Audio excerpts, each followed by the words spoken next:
Hello everyone.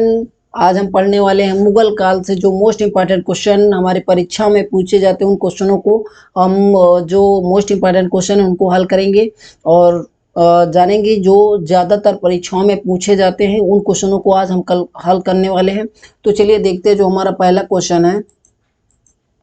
ठीक है, पानीपत का प्रथम युद्ध कब हुआ? तो पानीपत का जो प्रथम युद्ध हुआ था वो 21 अप्रैल 1526 को होता है। ठीक है, और ये किसके द्वारा लड़ा गया था? ये बाबर के द्वारा लड़ा गया था। ठीक है, और इसके बाद बाबर ने प्रसिद्ध तुलुगमा नीति का प्रयोग सर्वप्रथम किस युद्ध में किया था? तो खानवा के युद्ध में, घाघरा के युद्ध में, या पानीपत के तुगलमा युद्ध नीति जो है वो पानीपत के प्रथम युद्ध में किया गया था। अगर आपसे पूछ ले कि पानीपत का प्रथम युद्ध कब हुआ था तो 1526 ईस्वी में हुआ था।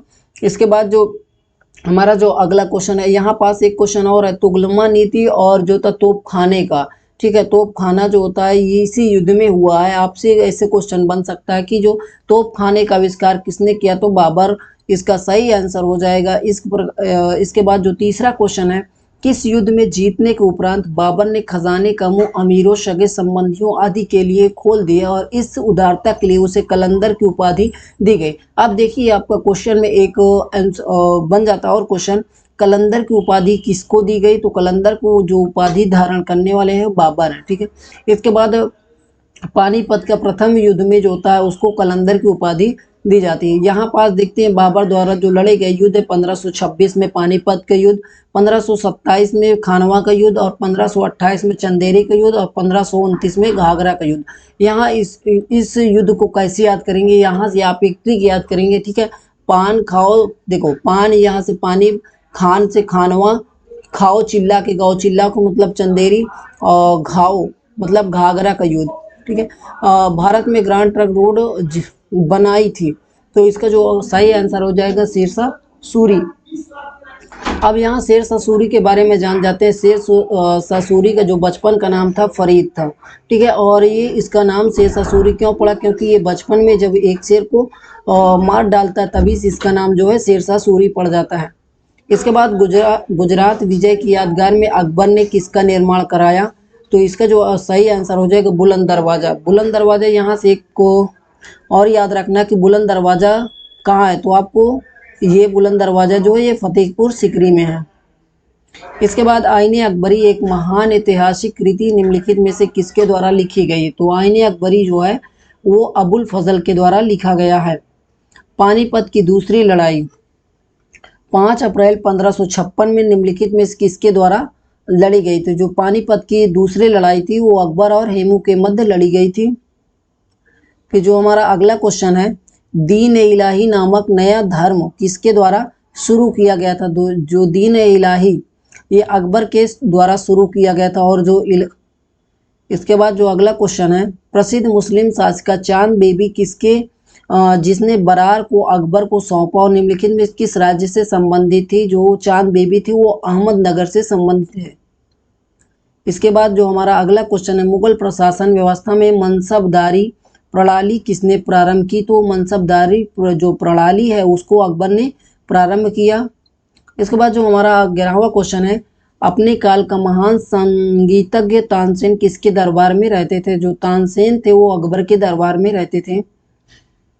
इसके बाद जो 12वां क्वेश्चन, मुगल काल की राजभाषा कौन थी? तो मुगल काल की जो राजभाषा थी वो फारसी थी।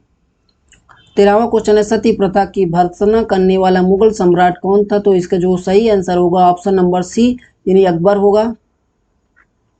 हमारा जो 14वां क्वेश्चन होगा, किस युद्ध से भारत में मुगल राज्य की नींव पड़ी? तो जो पानीपत का प्रथम युद्ध था 1526 में जो लड़ा गया था, इसी युद्ध के बाद जो है भारत में मुगल राज्य की नींव पड़ जाती है।